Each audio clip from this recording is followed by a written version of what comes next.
Hello everyone, welcome back to my YouTube channel the study point. ये हमारा part 2 है HTET PYQ series का, जहाँ पे हम 2022 का बायोलॉजी सेक्शन डिस्कस कर रहे हैं। तो let's start with the video. Our first question is which is used as fish bait. इनमें से किसको फिश बेट की तरह यूज किया जाता है? तो इसका सही आंसर चारों ही ऑप्शन है। लीक को भी, नेरीज को भी, फेरिटेमा को भी और एरे निकोला को भी यूज किया जाता है as fish bait. Fish bait क्या होता है? To attract fish. जो वॉर्म्स को फिश को अट्रैक्ट करने के लिए यूज किया जाता है, those are called fish bait. Right, तो ये चारों ही ऑप्शन करेक्ट हैं और इनमें से कोई भी मतलब ऑप्शन अगर हम करें तो वो नहीं है। इसीलिए एस्टेट ने इसका आंसर क्या दिया हुआ है? स्टार मार्क किया हुआ है। तो जिस भी कैंडिडेट ने ये अटेम्प्ट किया होगा उसको बोनस मार्क जरूर मिला होगा। राइट, अब नेक्स्ट क्वेश्चन देखते हैं। PBR 322 used as vector for cloning is। जो PBR 322 वेक्टर होता है वो क्या है? किस चीज का मॉडिफिकेशन है? पहली बात वेक्टर समझते हैं। वेक्टर कोई भी ऐसा डीएनए का पीस होता है, पीस ऑफ स्मॉल डीएनए, जो कि फॉरेन डीएनए सेगमेंट्स को एक होस्ट के अंदर ले जाके रेप्लिकेट कराता है, उसका एक्सप्रेशन कराता है, उसको वेक्टर बोला जाता है। सो PBR 322 जो है वो किसका है? अ मोडिफाइड बैक्टीरियल प्लाज्मिड। PBR 322 क्या है? एक मोडिफाइड बैक्टीरियल प्लाज्मिड है। तो ऑप्शन नंबर 1 इसका करेक्ट आंसर होगा। PBR 322 में 4361 बेस पेयर्स पाए जाते हैं। Our next question is sickle cell anemia is the result of which type of mutation in the hemoglobin gene। hemoglobin gene में mutation हो जाती है जिसकी वजह से कौन सी डिजीज होती है? Sickle cell anaemia. So sickle cell anaemia में किस तरह का म्यूटेशन देखने को मिलता है? सो यहाँ पे क्या होता है, जो हमारा GAG होता है वो किस में कन्वर्ट हो जाता है? GUG में। सो A got converted into U base pair. Right, GAG किसके लिए कोड करता था? ग्लूटामिक एसिड के लिए, लेकिन अब GUG किसके लिए कोड कर रहा है? Valine. So there is a transversion and there is conversion of glutamic acid to valine, right? और ये एक बेस पेयर पे देखने को मिल रहा है। So it is an example of point mutation. इसमें क्या देखने को मिलता है? पॉइंट म्यूटेशन देखने को मिलता है। Option number 3 will be the correct answer. And next question is while migrating larva of Ascaris takes place its fourth molt in। fourth molting कहाँ पाई जाती है? एस्कैरिस में माउल्टिंग की अगर बात करें तो एस्कैरिस एक नेमाटोड है जो राउंड वॉर्म है, पैरासिटिक होता है ये इंटेस्टाइन्स में। फर्स्ट माउल्टिंग कहाँ है इसकी? सॉइल में पाई जाती है। सेकंड माउल्टिंग और थर्ड माउल्टिंग लंग्स में पाई जाती है ऑफ द होस्ट। और फोर्थ माउल्टिंग कहाँ देखने को मिलती है? इंटेस्टाइन्स में देखने को मिलती है। So answer will be option number 4, that is intestine. Moving to the next question, which one of the following is the systematic name of lactate dehydrogenase? तो हमें एंजाइम क्लासिफिकेशन के अकॉर्डिंग इसका नेम बताना है। इसी किसके लिए स्टैंड होता है? एंजाइम कमीशन के लिए। राइट, ये स्टैंडर्डाइज सिस्टम है जो सारे एंजाइम को क्लासिफाई करके उनको एक पर्टिकुलर नेम प्रोवाइड करता है। सो यहाँ पे हम बात करें लैक्टेट डिहाइड्रोजिनेज LDH की। LDH क्या करता है? लैक्टेट को conversion of lactate to pyruvate and vice versa. या पायरुवेट को लैक्टेट में या लैक्टेट को पायरुवेट में कन्वर्ट करता है। राइट, और इसका EC नंबर क्या है? EC.1.1.1.27। राइट, ये जो सेकंड वाला है option EC.1.1.1.1 is for alcoholic dehydrogenase। it is an enzyme that oxidizes alcohol। और EC.2.3.1.6 is for acetyl coenzyme acetyl transferase which is involved in fatty acid synthesis।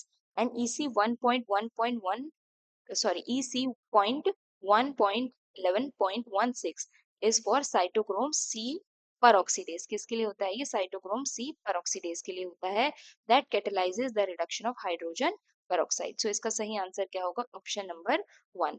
अगले question की तरफ चलते हैं। Question number 116, CD8 cells recognize antigens present on। जो CD8 cells जिसको हम cytotoxic T cells भी बोलते हैं, वो कौन से एंटीजेंस को रिकॉग्नाइज करती है? Which are presented by the MHC1। MHC1 जो एंटीजेंस को प्रेजेंट करता है उनको CD8 सेल्स रिकॉग्नाइज करती है। राइट, और MHC1 मॉलिक्यूल कहाँ पे पाया जाता है? On the surface of almost all nucleated cells. सारी न्यूक्लिएटेड सेल्स पे पाया जाता है।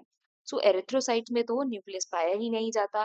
प्लाज्मोसाइट्स प्लाज्मा सेल्स को बोलते हैं जो कि एंटीबॉडीज का प्रोडक्शन कराती हैं। तो ये भी इसमें कैटेगरी में नहीं आती। और इंटरफेरेंस तो सेल्स है ही नहीं। These are what? साइटोकाइंस। ये साइटोकाइंस है। सो सही आंसर क्या होगा इसका? Hepatocytes are the nucleated sales.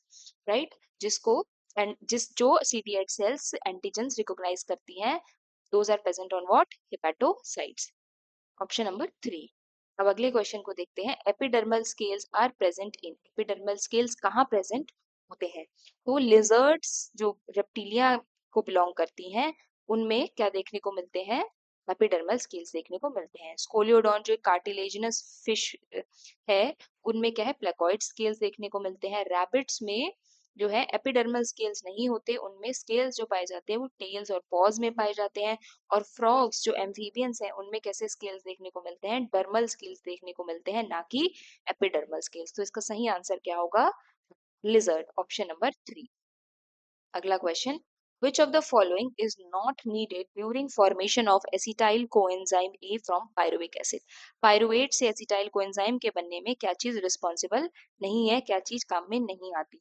तो लाइपोइक एसिड, थायामीन पायरोफॉस्फेट और NAD+ दोनों तीनों का इस्तेमाल किया जाता है इस कन्वर्जन में।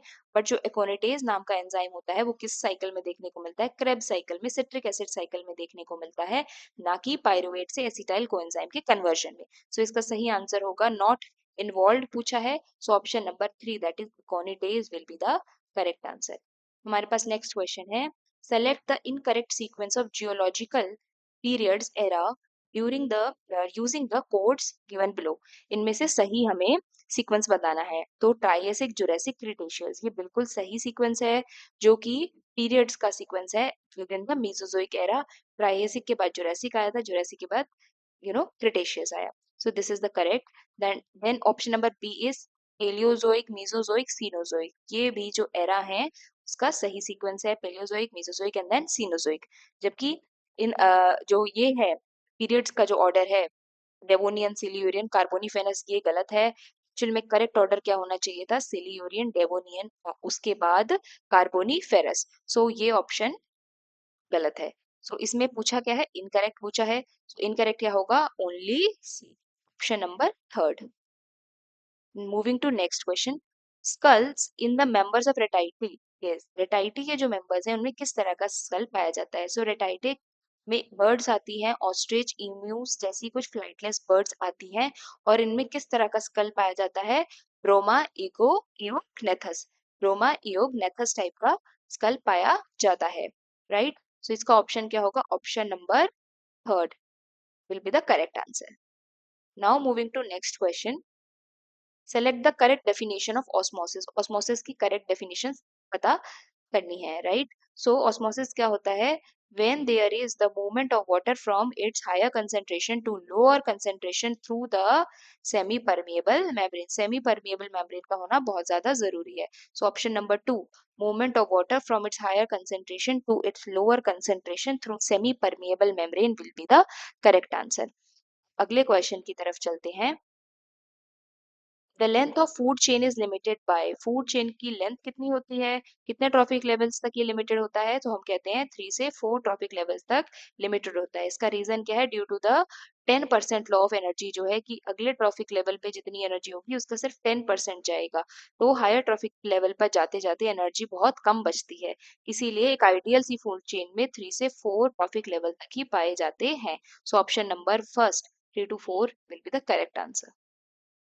Next question is, the DNA polymerase used in PCR is obtained from, PCR में यूज होने वाला DNA polymerase कौन से ऑर्गेनिज्म से ऑब्टेन किया जाता है? So it is obtain from bacteria tag polymerase, जो कि हाई टेम्परेचर को भी विथस्टैंड कर लेता है, हाई टेम्परेचर में भी स्टेबल रहता है, फंक्शनल रहता है।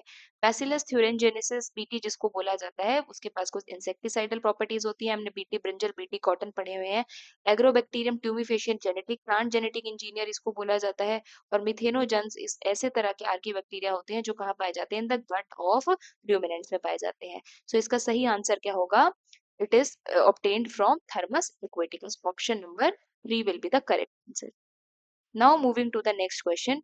Biological oxygen demand of wastewater is determined by measuring the amount of. So BOD क्या होती है? It is the amount of dissolved oxygen consumed by microorganism. Microorganism कितने अमाउंट में ऑक्सीजन कंज्यूम कर रहे हैं उसको BOD बोला जाता है, राइट? वो ऑक्सीजन किसके लिए इस्तेमाल करते हैं? For the breakdown of organic matter present in the water sample. Right. तो बीओडी टेस्ट क्या मेजर करेगा? It measures amount of oxygen consumed over a specified period. So oxygen consumption हम मेजर कर लेते हैं, जिससे बीओडी की वैल्यू पता चल जाती है और वो बता देता है कि बायोडिग्रेडेबल ऑर्गेनिक मैटर कितना प्रेजेंट है, पोल्यूशन लेवल कितना है वाटर बॉडी में, right. So BOD of water body is determined by oxygen consumption. Now next question. Vegetative propagation in Iconia takes place by. Vegetative propagation किसके through होती है आइकोनिया में? Water हाइसिन में ऑफसेट्स के थ्रू देखने को मिलती है। ऑफसेट ये इस तरह के स्ट्रक्चर को ऑफसेट्स बोलते हैं, राइट। और ये क्या है? Short runner branch like structure होता है, जिसकी वजह से बहुत ज्यादा रैपिडली ग्रो कर पाता है वाटर हाइसिन। इसको आइकोनिया बोलते हैं। सो option number 1 offset will be the correct answer. हमारा नेक्स्ट क्वेश्चन है, which of the following is not example of genetically modified organism? इनमें से क्या जेनेटिकली मॉडिफाइड ऑर्गेनिज्म का एग्जाम्पल नहीं है? ग्लोफिश एक जेनेटिकली मॉडिफाइड फिश है जिसमें फ्लोरेसेंट प्रोटीन पाया जाता है। फ्लोरेसेंट प्रोटीन को डाला गया है जिसकी वजह से वो ब्राइट अपीयर होती है। फ्लेवर सेवर टमाटो भी एक जेनेटिकली मॉडिफाइड टोमेटो है, जिसको जिसमें ऐसा जीन डाला जाता है जिसकी वजह से वो राइपनिंग प्रोसेस जो है वो डिलेड हो जाता है, राइट। फिर हमारे पास है मोली। मोली किसी तरह का जेनेटिकली मॉडिफाइड ऑर्गेनिज्म नहीं है। मोली तो एक कॉमन नेम होता है एक टाइप की फिश का। और गोल्डन राइस हम सबको पता है, ये बायोफोर्टिफाइड राइस है जिसमें किसकी मात्रा ज्यादा होती है? विटामिन ए की वैल्यू ज्यादा होती है। So answer will be option number 3 that is मोली। Next question is, select the correct statement. Umbel is a cymose inflorescence in which short flower stalks spread from the flattened receptacles. Right? So umbel जो होता है वो साइमोस inflorescence बताया गया है, जबकि वो कैसी फ्लोरेसेंस होती है? एक रेसीमोस फ्लोरेसेंस होती है। तो ये स्टेटमेंट तो गलत हो गई। Next option is, raceme is a inflorescence in which sessile flowers are born basipetally. Right? तो basipetally नहीं, acropetally पाए जाते हैं फ्लावर्स इसमें। यानी मैक्रोपेटल का मतलब होता है youngest flowers at the top and oldest flowers are present at the base, right. तो बेसिपिटली नहीं, मैक्रोपेटल मैनर में होते हैं। सो ये ऑप्शन गलत हो गया। फिर फोर्थ को देखते हैं, capitulum is an inflorescence having only unisexual flowers. Unisexual flowers तो होते हैं बट ओनली जो लिखा हुआ है that is incorrect, right. Only नहीं होना चाहिए, both unisexual and bisexual flowers इसमें देखने को मिलते हैं। क्योंकि ये स्टेटमेंट भी क्या हो गई? गलत हो गई। सेकंड ऑप्शन भी गलत था, बाकी बचा क्या? Third option. यही सही स्टेटमेंट है। Spike is a racemose inflorescence having sessile flowers. So sessile, तो स्पाइक कैसी है? रेसिमोस फ्लोरेसेंस है, ये बात बिल्कुल सही है। इसमें फ्लावर्स कैसे होते हैं? सेसाइल होते हैं, मतलब they have no stalk and are directly attach to the elongated main axis. So ये बात बिल्कुल सही है। स्पाइक एक रेसिमोस इन्फ्लोरेसेंस है और सेसाइल फ्लावर्स प्रेजेंट होते हैं। सो option number 3 will be the correct answer for this question. Next is, photomorphogenesis is regulated by red and far light. In photomorphogenesis in response to red and far light is regulated by.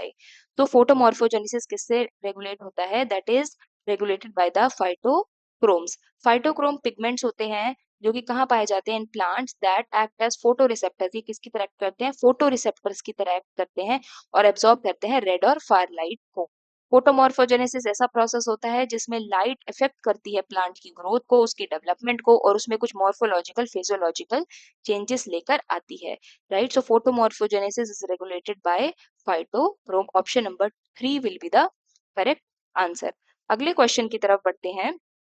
हमारा next question है, endonuclease enzymes are responsible for the cleavage of. Endonuclease enzyme किस bond की क्लीवेज करते हैं? That they cleave the bond which is what? Phosphodiester bond, right? ये जो sugar और फॉस्फेट के बीच में जो बॉन्ड प्रेजेंट होता है डीएनए आरएनए मॉलिक्यूल्स में, उसको ब्रेक करने का काम करते हैं। सो option number 1 will be the correct answer. Our last question is, the taxonomical aid where plants and animals are categorized based on contrasting characters. Contrasting characters के बेसिस पे अगर एनिमल्स प्लांट्स को क्लासीफाई करना है तो किसका इस्तेमाल किया जाता है? की का। किसका यूज किया जाता है? Keys, right. मोनोग्राफ्स क्या होते हैं? जहाँ पे सिंगल टेक्सोनॉमिक ग्रुप की स्टडी की जाती है उसको मोनोग्राफ बोलते हैं। Herbarium is a collection of preserved plant specimens. और मैनुअल एक बुक वाइड होती है जिसमें इंफॉर्मेशन बताई गई होती है प्लांट्स और एनिमल्स के बारे में about a specific area. So correct answer क्या होगा? Option number 2 that is he. Right. So that's all for today. बाकी के क्वेश्चन जो लास्ट पार्ट है वो हम अगली वीडियो में डिस्कस करेंगे। That will be the part 3 of this 2022 biology का जो पीवाईक्यू सीरीज चल रही है। तब तक के लिए thank you so much. Subscribe to my channel, hit the bell icon and share it with your friends. See you in the next video. Thank you for watching.